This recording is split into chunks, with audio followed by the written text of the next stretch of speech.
এই এত সুন্দর নেকলেস খুব সহজে কিছু সাধারণ উপকরণ দিয়ে তুমি বাড়িতে বানিয়ে ফেলতে পারবে।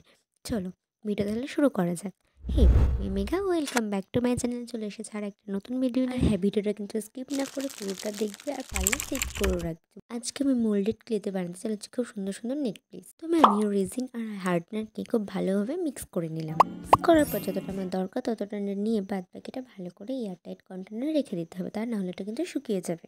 যেহেতু আমি প্রথম মোল্ডেড ক্লে নিয়ে নেক পিসগুলো বানাচ্ছিলাম, তো আমি ফার্স্টে করেছিলাম একটা পেপারে কাটিং করে রেখে দিয়েছিলাম যে কীভাবে সেটা বানাবো। তারপর মোল্ডেড ক্লেটাকে সেই পেপারের উপর বসিয়ে চারিদিকটা ভালো করে ছড়িয়ে দিয়েছিলাম। ভিডিওটা দেখলে তুমি আশা করি ভালো করে বুঝতে পারবে। এরপর কিছুটা এবড়ো খেবড়ো হয়ে গেছিলো বলে আমি একটা তুলি নিয়ে তার চারদিকটা সমান করে দিয়েছিলাম। এরপর কাগজটা তুলে নিয়ে রেখে দিলাম সেটাকে। তারপর আরেকটু কিছুটা পরিমাণ মোল্ডেড ক্লে নিয়ে তাকে সরু করে দড়ির মতো করে তার চারপাশ দিয়ে এটাকে জড়িয়ে দিলাম। দেখে বুঝতেই পারছো এটাকে আমি কেমন করতে চেয়েছি। এটা একটা আসলে কুলোর মতো করতে চেয়েছিলাম। আর বাদবাকি যে বেঁচে থাকা অংশগুলোকে সেটাকে আমি ব্লেড দিয়ে কেটে নিয়েছিলাম। তারপর কিছুটা বেঁচে থাকা অংশটা ঠিক একই প্রক্রিয়ায় ওইভাবে সুতোটাকে ভালো করে আটকে দিয়েছিলাম। আসলে এটা হঠাৎ করে ঠিক করা হয়েছিল যে আমি এটা করবো। আমার মাথাতে কোনো আইডিয়া ছিল না যে কীভাবে করবো, এবং তাই তখন করার সময় যেমন যা কিছু মনে হয়েছে তেমন আমি সব কিছু করে চলেছিলাম।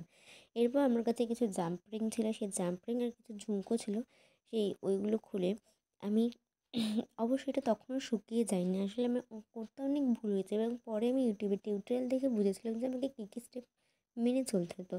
একটা মজার ব্যাপার হলো আমি ভাবছিলাম যে শুকিয়ে গেলে কীভাবে জাম্প রিংগুলো ঢোকাবো, তাই আমি যখন নরম থাকা অবস্থায় সে ফটোটা করে নিয়েছিলাম।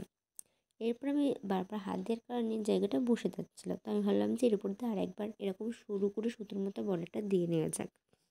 দেখার পর খারাপও লাগছিল না। ভিডিওর শুরুতে আমি বলেছিলাম যে ক্লেটাকে ভালো করে এয়ারটাইট করে রাখতে হবে, তা নাহলে শুকিয়ে যাবে, যেটা আমার ক্ষেত্রে হয়েছিল।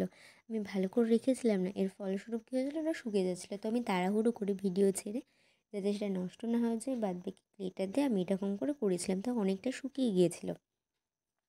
পরবর্তীতে ভিডিওতে সেটা দেখাবো যে আমি কীভাবে বাড়ি মেরে মেরে সেটাকে ঠিক করার চেষ্টা করছিলাম। যাই হোক, এখানে আমি একটা ছোটো পাখা বানিয়েছিলাম, একটা ছোটো ঝিনুকের মতো বানিয়েছিলাম, এবং একটা ইভিল টাইপের বানিয়েছিলাম। এই যে এইটাই শুকিয়ে গেছিলো। এইটাকে আমি ছোটো একটা পাখা ছিলাম হাতে, এটাকে বাড়ি মেরে মেরে মেরে মেরে সে অনেক কষ্টে ঠিক করেছিলাম। এর পরবর্তী ভিডিওতে আমি দেখাবো এগুলোকে কীভাবে রঙ করলাম। ভিডিওটা কেমন লাগলো অবশ্যই আমাকে কমেন্ট করে জানিও। ভালো লাগলে লাইক শেয়ার কমেন্ট তো করি, আর যারা আমার চ্যানেলে নতুন তারা নতুন নতুন ভিডিও পাওয়ার জন্য সাবস্ক্রাইব করতে ভুলো না। দেখা হবে পরের ভিডিওতে। বাই।